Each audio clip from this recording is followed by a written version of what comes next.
మళ్ళీ చెప్తున్నాను, ఏ పేదవాళ్ళు అభద్రతకు లోను కావద్దు.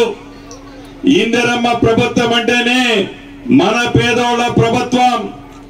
రాష్ట్ర వ్యాప్తంగా ఎవరైతే నిరుపేదలు ఉన్నారో, ఎవరైతే మొదట ఎడత ఇచ్చిన తర్వాతనే అర్హులైన పేదవాళ్ళు ఉన్నారో, ఆ పేదవాళ్ళందరికీ మన ఇందిరమ్మ ప్రభుత్వంలో రాబోయే 3 విడతల్లో అర్హులైన ప్రతి పేదవాడికి చివరికి పింక్ కలర్ షర్టు తొడుగుకున్న వాళ్ళకి వాళ్ళు అర్హులై ఉంటే వాళ్ళకు కూడా తప్పకుండా ఇందిరమ్మ ఇల్లు ఈ ప్రభుత్వంలో ఇచ్చుకుంటాం. నిన్న చాలా మంది చూశారు, కాళేశ్వరంలో గతంలో మనం అధికారంలోకి రాకముందు చెప్పాం. ఆనాటి ప్రభుత్వుడు గౌరవ మాజీ ముఖ్యమంత్రి కేసీఆర్ గారు కాళేశ్వరంలో ఎలా దాచుకున్నారో అనే సందర్భాన్ని ఎన్నికల ముందు నుంచి చెప్పుకుంటూ వచ్చాం.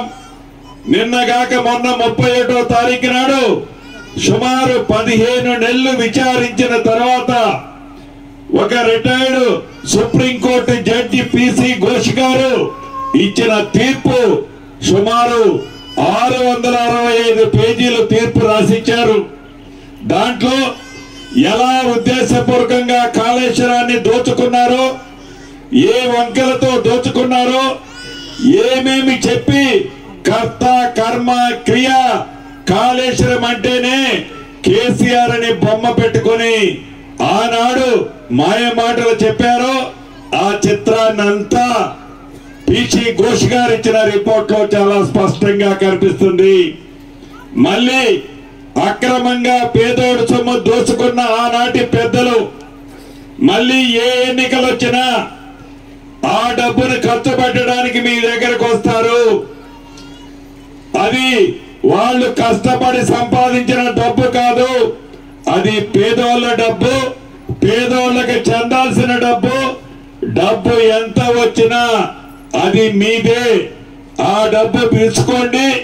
మొన్న అసెంబ్లీలో ఏ రకంగా చెంప చెల్లు అనిపించారు, ఈసారి 2 చెంపలు వాసిందాకా ఈ చెంప ఆ చెంప కొట్టాలి అని కూడా ఈ వేదిక ద్వారా రాష్ట్ర వ్యాప్తంగా ఉన్న నా నిరుపేద కుటుంబ సభ్యులకి ఈ వేదిక ద్వారా తెలియజేస్తున్నాను.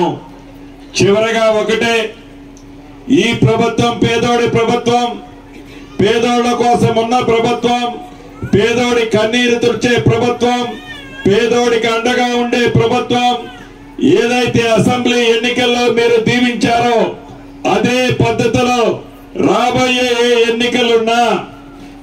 ఎన్నికలు వచ్చినా మీ దీవెనలు ఆశీస్సులు తప్పకుండా ఉండాలని మనస్ఫూర్తిగా కోరుకుంటూ మీ అందరి దగ్గర సెలవు